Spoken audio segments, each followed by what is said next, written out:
We're coming, and we ain't backing down. We don't need a bunch of cats in here looking in the mirror. Everybody just do your job. You understand that? Hey, will you shut up? I'm bitterly disappointed with the officiating today. Guys being dudes. And they run through our like through a tin horn, man. Thank you, Lee. Alex Kirshner here with Richard Johnson for the Week 10 Split Zone Duo Hurry Up. Richard, your first experience in one of my favorite college towns this weekend, Ann Arbor. How was it? Ann Arbor, legitimately tremendous. Tremendous college town. A lot bigger than I realized it was, to be honest with you. Like a substantive town. Really great atmosphere. Michigan Stadium and Michigan's campus. Idyllic. Really what you want out of a college football fall Saturday. Yeah, Ann Arbor is the one college town that when I go to it, I sometimes think to myself, maybe I should have gone to school here. Just seems like an ideal mix to me of college campus and city, but not overwhelming in the way that a city could be for a suburbanite 17, 18-year-old. It's a good place. They're onto something good with Ann Arbor, Michigan. Absolutely. We'll say 110,000 people. Little quiet. Now, look, they were getting smoked, and we'll get to it in the hurry up. So I would love to go when Ohio State's there or when they're in a tight game or a good game. But I understand hard to trap sound, the way that stadium architecture goes with the whole bowl action, but little underwhelmed by the in-game experience in Michigan State. But we'll give it to them because they were getting beat pretty good.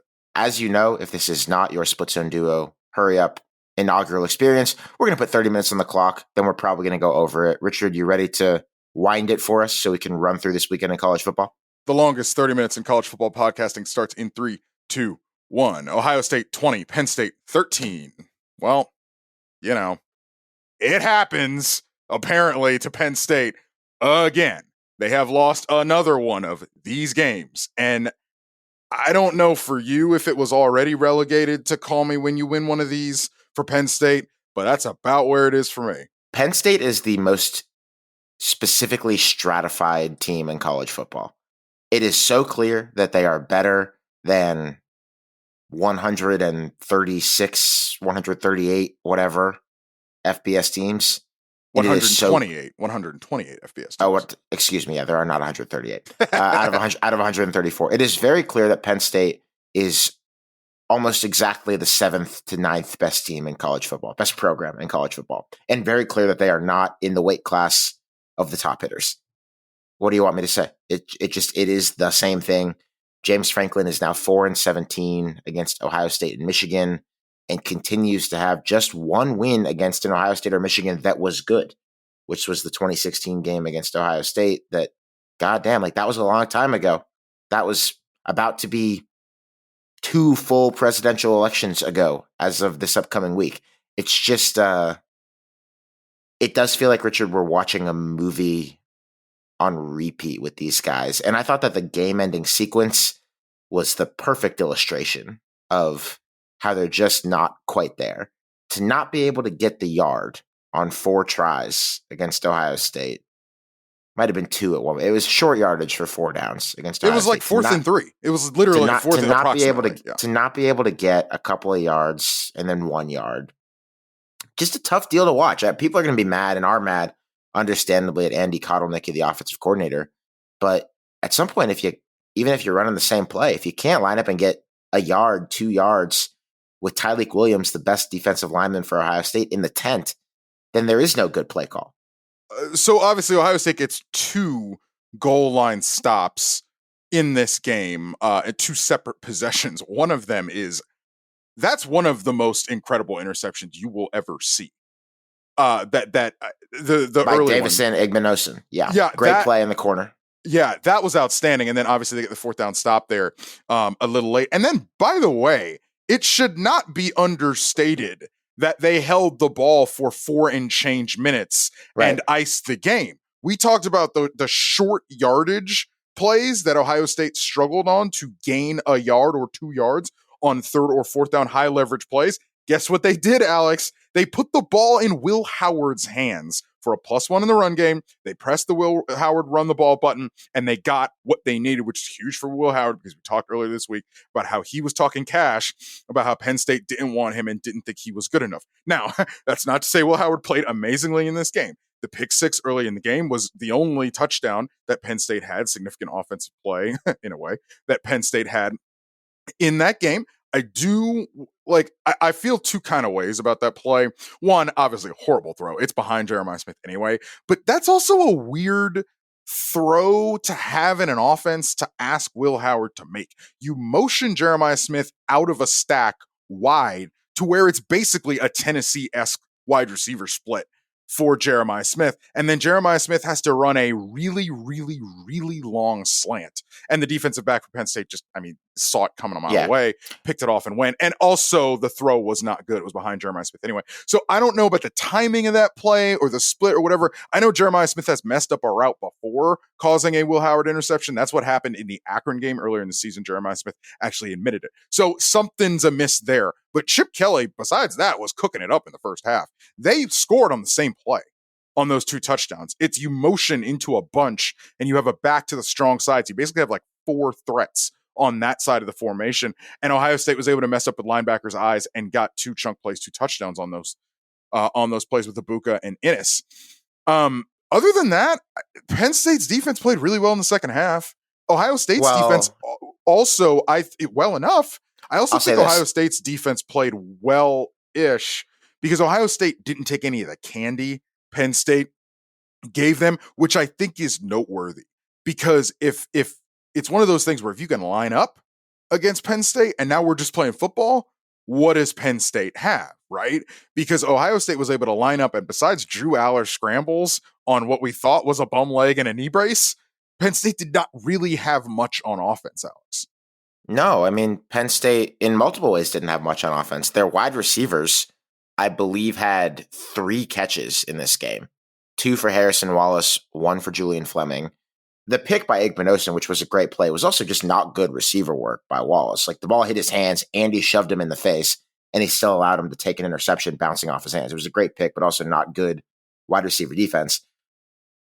The other area where the Penn State offense didn't get much was that they had one drive in the fourth quarter, because Ohio State, on its last 2 possessions of this game, had a 12-play, 64-yard field goal drive and an 11-play, 58-yard game-killing drive that each took over 5 minutes off the clock.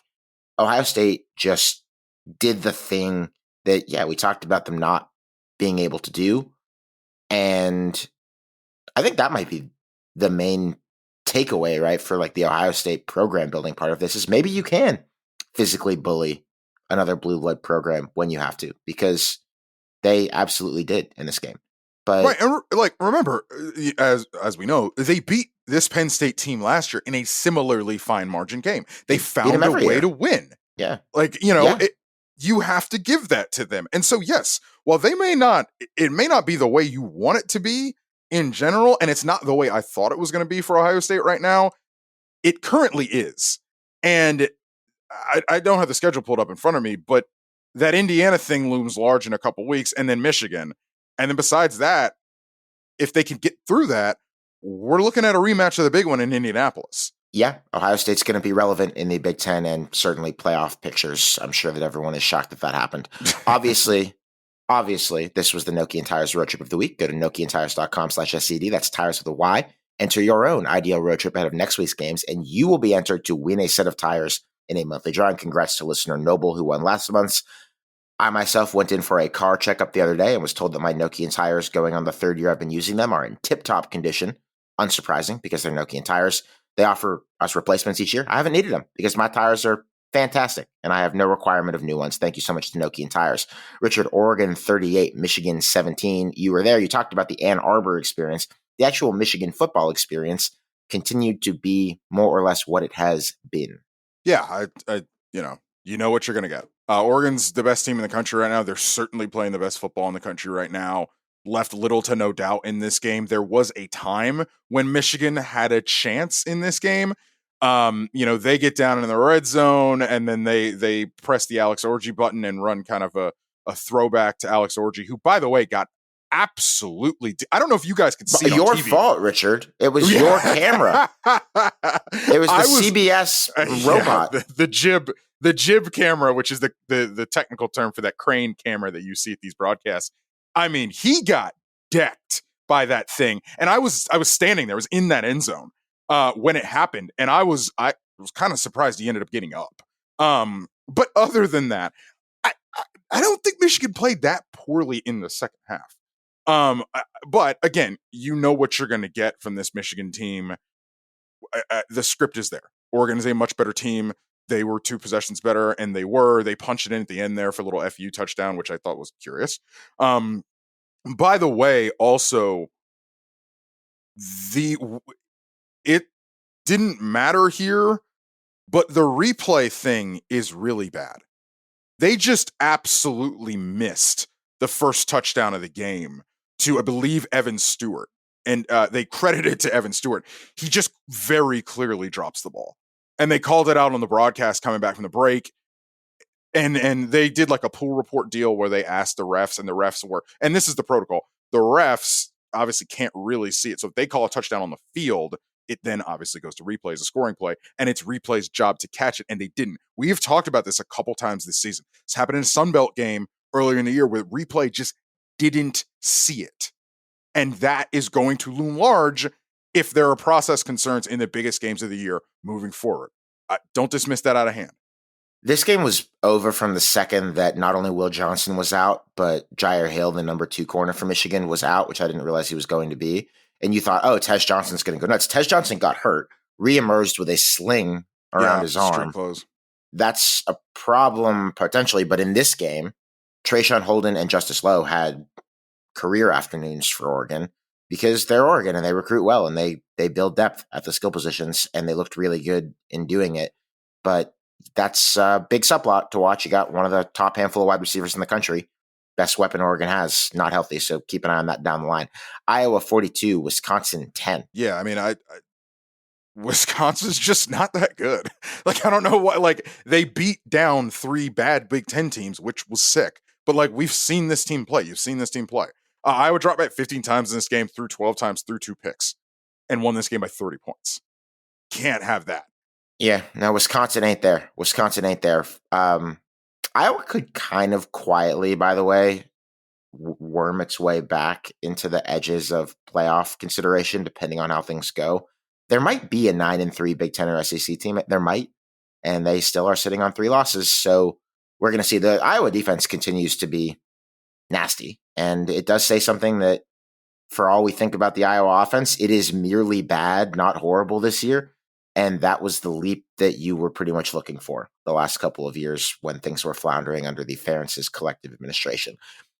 Speaking of floundering on offense, UCLA 27, Nebraska 20. This, Richard, sucked to watch. It was just like, it was really painful to watch Nebraska.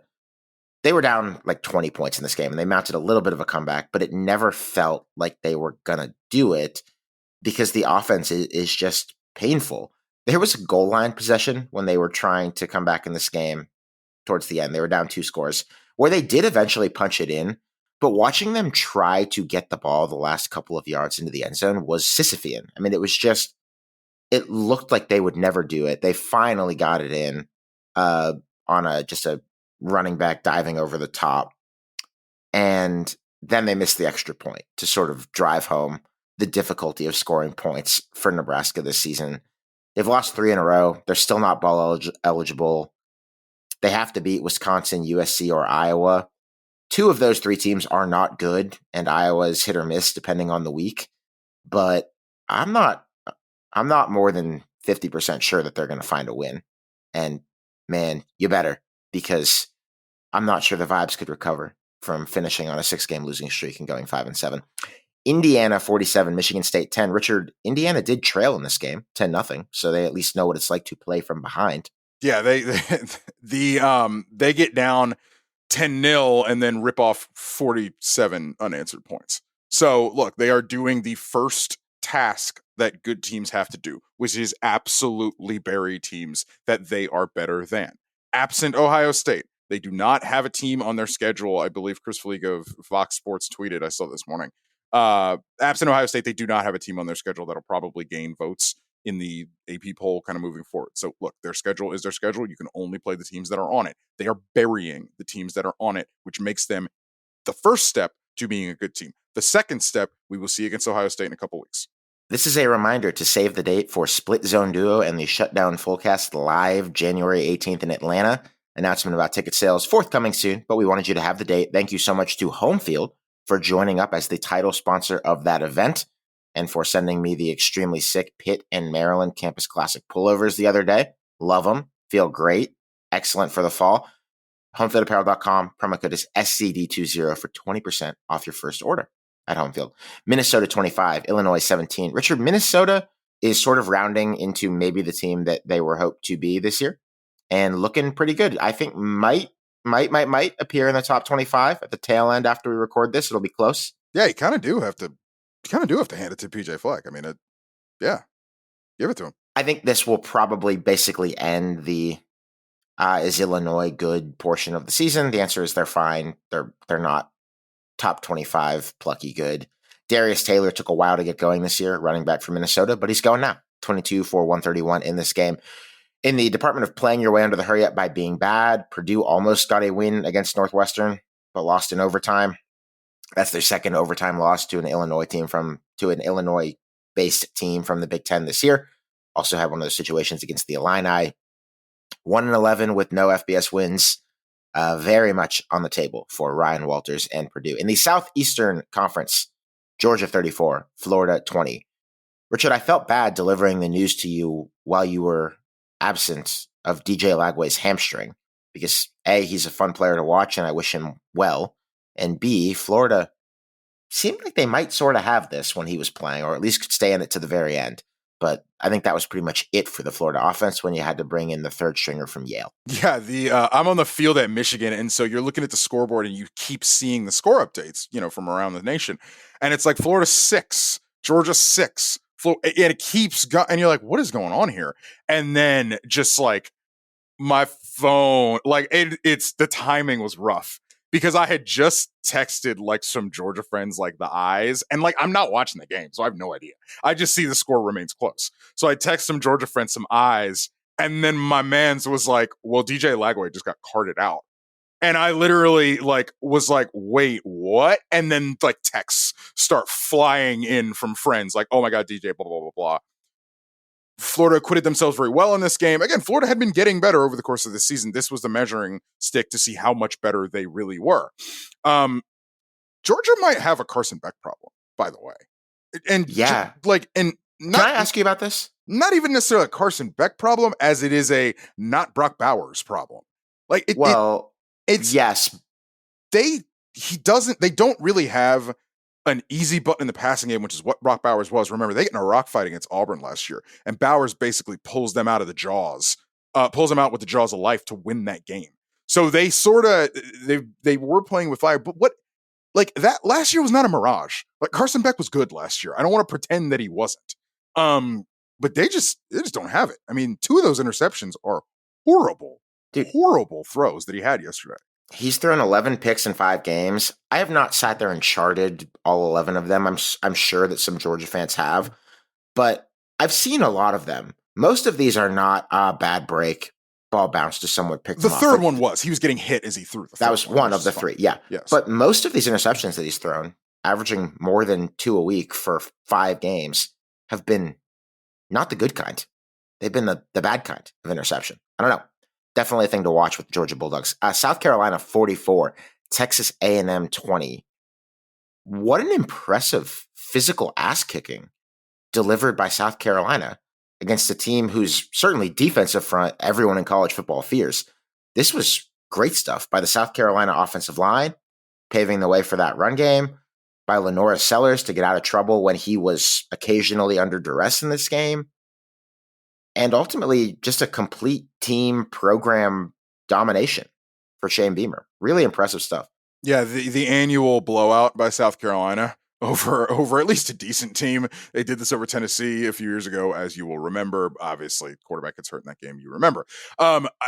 Vegas did know about this game, by the way. South Carolina was only a 2.5-point dog. Marcel Reed, backup quarterback theory, we talked about in the midweek show. It showed up here. They got down 14-0 quick, pretty much, because they had a turnover on downs in minus territory, and Carolina cashed it in. South Carolina just ripped a million big plays. They're not efficient, and that's fine. I don't know what to tell you. Like, if they get the explosive plays like they did against LSU, they're going to hang around and maybe win one of these, and they were able to win this one going away. But, whatever. It's fun. And it's fun to see Rocket Sanders, who battled injury last year, obviously, come back in a big way in this game and play really well. Le'Veon Moss left on a cart for A&M, and I don't know. That seems potentially like a huge problem for Texas A&M. We'll see as the season goes on. Tennessee 28, Kentucky 18. I thought the coolest moment of this game was on the Dylan Sampson single season rushing touchdown record breaker for Tennessee, his 19th.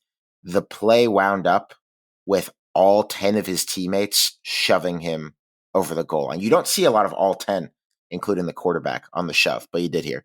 Well, yeah, because that means the quarterback was getting in the mix, which is awesome. I think we need to stop holding Tennessee to a perceived standard that's like an hour problem, the royal hour, the royal we. This Tennessee team is a great defense with a great running back. And I think that is a identity that they have congealed around, and they are winning games because of it. Where I think people are let down by Tennessee is because we expect offense go burr, and it just isn't. This is off a bye week too for Tennessee, by the way. So this is what they are. I don't know that they're really a top 5 team. I don't know that they win 4 games in January, but I am starting to think they're going to be there because they keep winning, and they keep winning in a significant way. I think Tennessee got enough from Nico in this game, in the passing game. They're not getting the deep passes from him, but they are still getting a face full of drop 8, and he was able to navigate that a little bit better with some in-breakers, crossing routes, and able to make some hay accurately in the middle of the field, which is what you have to do when they flood coverage with that many bodies like Kentucky did at times in this game. Ole Miss 63, Arkansas 31. Did you know that Ole Miss had not won in Fayetteville since 2008? They'd lost 5 in a row there. I did not realize it was that bad. I know these teams have played a lot of weird games, but I did not realize it had been that long. Ole Miss really, I think Ole Miss needed to look like this in one of these games. And that's, Yeah, they treated them like Georgia Southern or Wake Forest or whoever. Yeah, it was big. Jordan Watkins set the single game receiving yardage and touchdown records here, 254 and 5. That's what it looks like when you're doing whatever you want. Vanderbilt 17, Auburn 7. Diego Pavia now is 3-0 against Hugh Freeze over 3 seasons at a couple of different schools, and with Freeze at a couple of different schools. Pavia on Vanderbilt's first touchdown drive was dealing in this game, and then Vanderbilt just sort of hung on because Auburn's offense is painful to watch. It is inept. There's nothing happening here. Yeah, I thought he came in this game banged up, to Pavia. Banged up, and he did. We saw him get hurt last week in person. Yeah. They got our number. Auburn offensively is a vast pit of nothingness. Obviously, Hugh has lost a lot of the fan base already. I would be pretty shocked if you got what you wanted this year, but I could imagine that there might be some demands made of him about his offense after this year, because this is, you fire a play caller at the end of last year, and then you take over, you say you want more control, and then this is what you yield with your hand-picked portal quarterback for the second year in a row. And yeah, not a lot good that you can say about it. Louisville 33, Clemson 21. Wow. One of the worst home losses that Dabo has ever taken at Clemson. It also wasn't really that close. They had a late touchdown in this game to sort of make it a little bit more respectable. Clemson beat down a bunch of bad ACC teams and then played a good ACC team and lost. It's pretty much that simple. Louisville had 2 blocked field goals, which Louisville, I think it was 5 or 6 blocked field goals this year overall. Louisville special teams. Louisville special teams get into it. They affect the game. Yeah, like water has found its level on Clemson. I think this is their level, 9-3. Yeah, on the Louisville side, I thought that Clemson would at least play the run really well, like they had, and I think I said on the midweek, Isaac Brown, the true freshman star for them, might take a pause this week. It might have to be Tyler Shuck, the 7th-year quarterback, going and making it happen. Incorrect analysis by Alex. That was not what happened. Isaac Brown just did what he's been doing all year against a big boy defense. This is a big star. I mean, paradoxically, he's very small, but he's a big star in the scheme of the sport. I love watching this guy, and he's a great get for Louisville. Especially especially without Colin Lacey now. Yes, who redshirted, and that sucked. Huge for Louisville. I think fair to call this Jeff Brom's biggest win since he's been back, probably over the Notre Dame game last year. But it speaks to what he's done. That this is 2 years out of 2 where he's had like a big splashy win for Louisville against one of the ACCs or ACC adjacent Blue Bloods. SMU 48, Pitt 25, and it was not that close. Brutal night. 8 wide receivers touched the ball for SMU in one. And that was with one of their best receivers, Jake Bailey, not playing for SMU. SMU delivered this near 50 burger with one of their offensive top contributors out in this game. SMU, I think, might just be good, Richard. The Avalanche got going in the second quarter, and Pitt couldn't really do anything to arrest the slide. And then you go into halftime, and it was like 31-3 or whatever. And so it was never close. No. Yeah. I what SMU is on offense, we know. The SMU on defense thing, I'm looking at. They bent don't broke in a couple spots here. Pitt drove the ball on some of these drives and just kind of came up short. And so I think the model there is the bend don't break attached to the offense going burr, that's how they're going to play complementary football, which, okay, fine. We'll see what happens in the ACC championship game against Miami, which find you're over in that game because if it is SMU, which it could be, they're in the driver's seats to be in that game right now, along with Miami. This was the biggest night for SMU football in a long time. Eric Dickerson, I saw, told Chris Vanini that this was something they've been waiting for 40 years. Awesome. It's cool. It's cool to see. They had a sellout crowd. They've had a lot of big crowds this year. And there are SMU fans who are, 60, 70, 80 years old. They work in commodities trading in Dallas, and they remember the Pony Express, and they remember everything that happened to the program between like 1984, 85, and now. And happy for them. I hope the markets are good to you as well. Miami 53, Duke 31. This was weird because they went into halftime. Duke was up, I think, and you kept on what's happening here, and then Cam Ward. He's just incredible, and he's pulled them out of the fire a bunch. Not to say they were in the fire here, but he's pulled them out of the fire a bunch of times this year. He should win the Heisman if it were given out today. Me and you are on the same accord here. Like, he's incredible. Yeah, Xavier Restrepo also might be an even bigger star than we've realized. A wide receiver, he played an equal partner role in pulling them out of it here. I have to think, though, Richard, that this defense is eventually going to be a big problem for them. Yeah, they're going to lose like the weirdest semifinal ever in the Orange Bowl or whatever. There was a stretch of 3 Duke drives in this game, all touchdowns that were 4 plays, 83 yards, 8 plays, 77 yards, 7 plays, 75 yards. Just no resistance being put up by Miami against an offense that, to be very clear, is not good. It was a hard watch. But yeah, you have Cam Ward, you got X Restrepo, can do a lot of things. Syracuse 38, Virginia Tech 31 in overtime. This is a good stat, Richard, from Tim Thomas of the Tech Lunch Pail. I'm gonna just give you some one-score records of various coaches over the past few years. Scott Frost at Nebraska, 5-22 in one-score games. Justin Fuente at Virginia Tech, 12-12 in one-score games. Brent Pry at Virginia Tech, 1-11 in one-score games. Also, this one they had a big lead. Not great. You may offer a bit of a pass here because Kyron Jones and Bajol Tutin, also known as their whole offense, were both late scratches in this game. But they got a lead, and Colin Schley, the backup quarterback, showed some things, and Jeremiah Coney did running the ball as well, and then they blew it and lost in overtime. Tough for Tech. LaQuint Allen running angry for Syracuse, as he always does. Texas Tech 23, Iowa State 22, in what looked like an absolute deluge in the times that I saw the highlights of it. It seemed like there was some weird weather stuff happening in Texas because like Rice Navy got delayed for like 5 hours. This was in Ames, but yes, all over the nation. Okay. Yeah. Yeah. It did seem like it was definitely not ideal conditions in Ames, Iowa.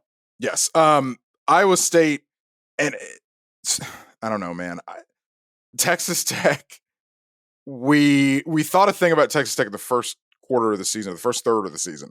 And they have consistently gotten better. And then they get Iowa State in the rock fight that you think Iowa State's built to win, and they're not able to pull it out. No, I mean, they went up against one of the best defenses in the country, we think, down after Iowa State scored a go-ahead touchdown with 2 minutes and change left. They had 71 yards to go, and they needed to get all 71.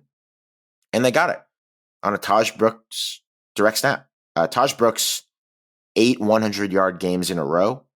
That is tied with Ashton Jeanty for the most in college football right now, or at least in FBS. Cleared 4,000 in his career here. You're right that it's a long career, but that guy's a great player.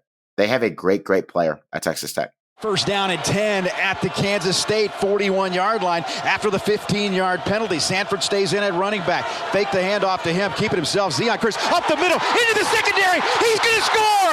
And 5, touchdown, Houston! Zion Chris takes it 41 yards, and the Cougars are on top with 2.5 minutes left in the ballgame. That's Kevin Eschenfelder on the Houston Sports Network from Learfield. When you're out of town like I was this week and want to keep up with live college sports, be sure to download the free Varsity app available for both Apple and Android. Listen to college sports live with the Varsity Network app. The Houston voucher has expired. Houston 24, Kansas State 19. How about the Cougars getting better under Willie Fritz as the season goes on? Willie Fritz is really good at this, and I don't think that they're what you would call good yet as we go into stoppage time on the Sunday hurry up, but they're definitely way better in November than they were in September, and you would expect that from a Willie Fritz outfit. Z Chris was 11 for 11 passing, first quarterback ever for Houston, by the way, to have a 100% passing game on 10 or more throws. But they were also using him, as they do, as a battering ram in the run game all day. And he got nothing. It was a series of nothing for him running the ball on like 17, 18 carries, I think it was, until that one that you just heard where he just broke through him for a 41-yard touchdown to win the game. A breakdown at a bad moment for Kansas State, which is a physical, good rush defense, but let them through when they could not afford to, and then Avery Johnson got picked on the counter possession.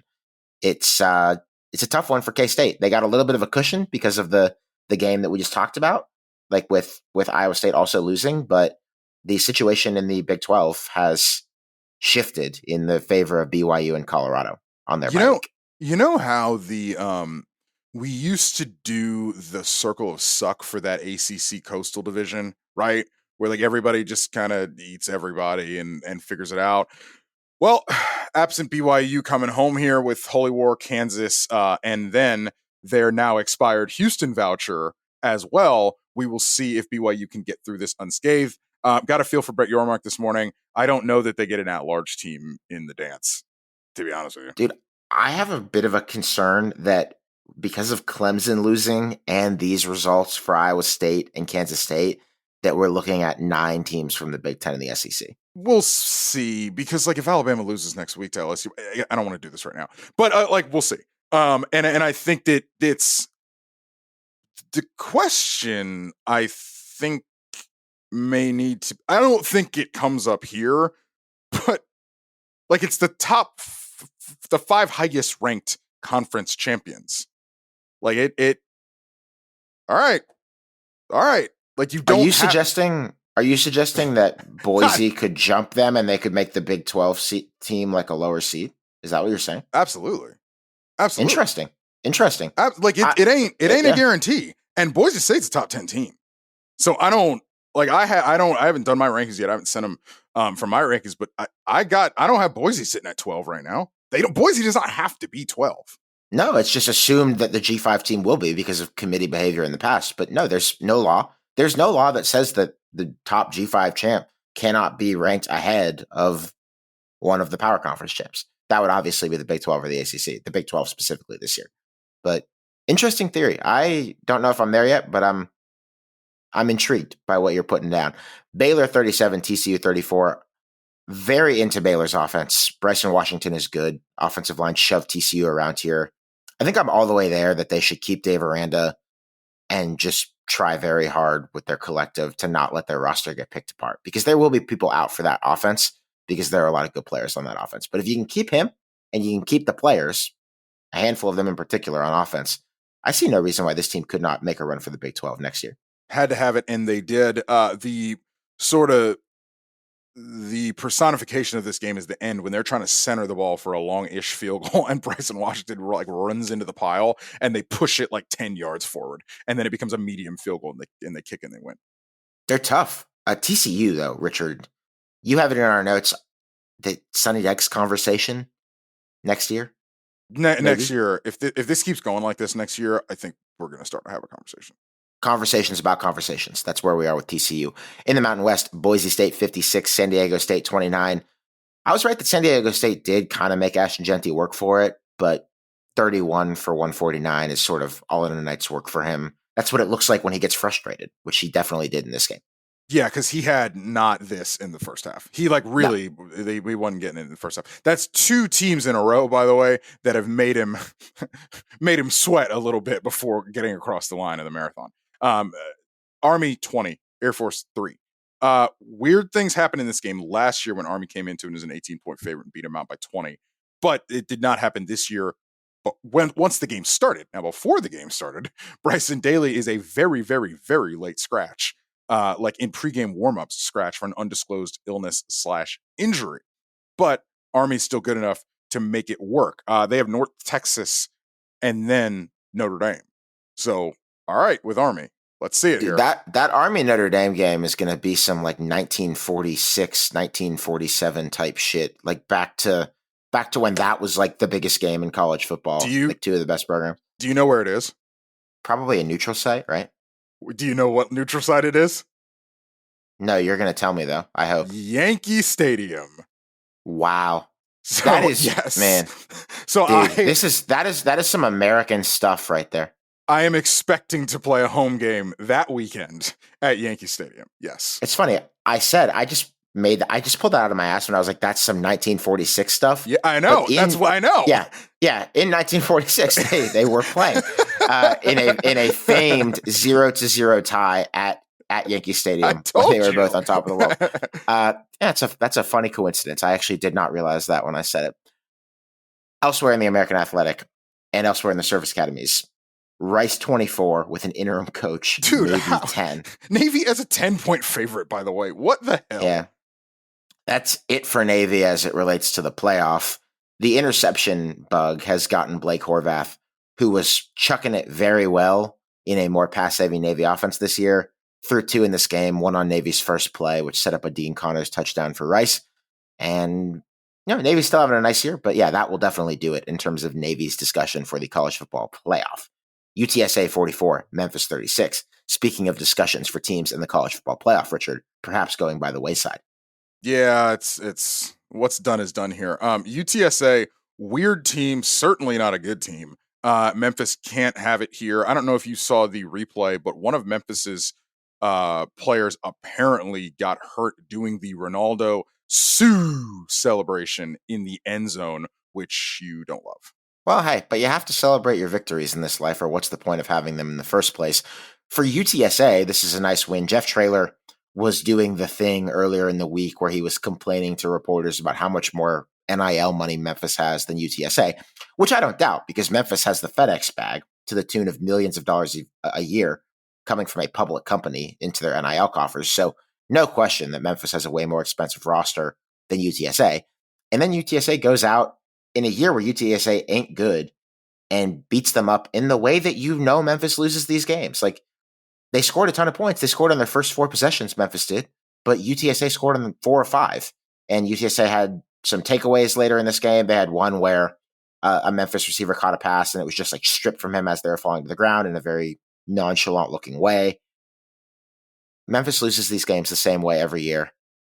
I wasn't wrong. I was just early with Ryan Silverfield. I was just early by a couple of years. I don't know how many years, but I was just early. Tulane 34, Charlotte 3. I'm not entirely sure why this is on here. This was the expected result, yes? Well, because Tulane remains in the playoff race, in my opinion. They have 2 losses, but they were against Kansas State and Oklahoma. I think that could be forgiven if Boise were to lose again and things were to break a certain way in the American race. But yeah, classic Tulane game. Charlotte can't handle them. Mekhi Hughes running the ball very well. They control the clock. Tulane actually played with their food a little bit in this game, but then. They just took it to them as you would expect. They do have a game coming up in a couple of weeks with Navy, and that now looks like it might go a certain way. USF 44, FAU 21 on Friday night. Weird deal there with Alex Golish and Tom Herman after the game. So did USF punch it in late, or what spawned that? Do we know? It is not clear to me why Golish did this, because that wasn't it. This was not Tom Herman, the losing coach, being the aggressor. It was Golish, the winning coach, giving Herman kind of the okie doke on the way by for the post-game handshake. Didn't look at him. Very quick handshake, clearly wanting to big time him. I guess that someone at FAU said something about recruiting. Oh, you know what? I actually remember this. This was actually like a thing in the offseason. Okay, I literally am remembering this in real time. This was a thing in the offseason where there was a back and forth between the staffs about recruiting and like renting like cars, luxury cars, like all this kind of thing. I do remember this now. Yes. So anyway, Golish wanted this to happen, and then he gave a press conference afterward where he was like, "Oh, ain't nothing going on here, nothing going on. I said we were going to do this, and we did. It was weird, but hey, I mean, you got to do what you do to win South Florida and I guess Central Florida recruiting battles." UAB 59, Tulsa 21. Because Richard, you can play your way out of the hurry up by being bad too. SplitZoneDuo.com last week. One of my favorite episodes that we've done in a while was having Roger Sherman on the program to discuss his long feature article about how UAB messed up the Dilfer hire, and then to draft Not Counting Dilfer, the worst coaching hires of the past 15 years. You should subscribe. I think it was a great episode, and I'm proud that we did it, and I thought it was a lot of fun. But I'll spoil one thing, which is that Kevin Wilson was also taken in that draft of the worst hires of the past 15 years.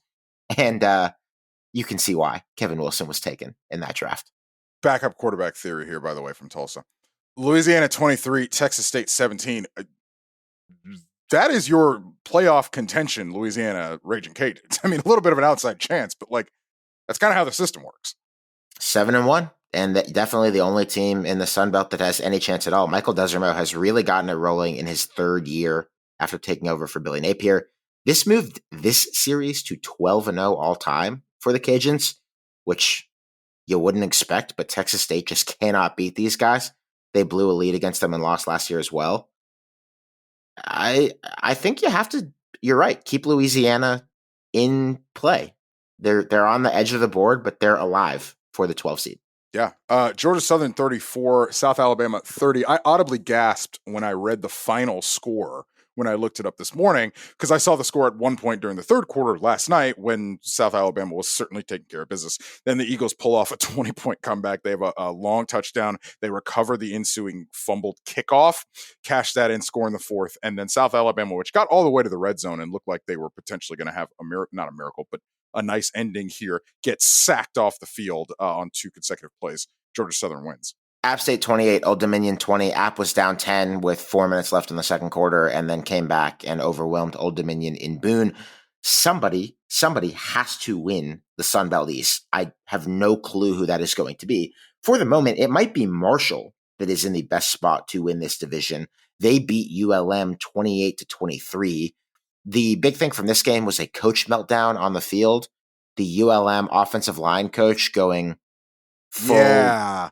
They apologized for it in a statement after the game and said there will be internal discipline. Yeah. Had to. It wasn't a good look. It was like slamming headsets on the field. He shoved a player. That was the thing. Shoved a player. Yes. It was not a good deal. But Marshall and they lose this game to Marshall 28-23. UConn 34, Georgia State 27 on Friday. UConn 6-3. Jim Mora has them bowl eligible 2 out of 3 years. Do I think he's a dick? Yeah, probably. Do I think he's done pretty much as well there as anybody they could reasonably get? Yes, I also do think that.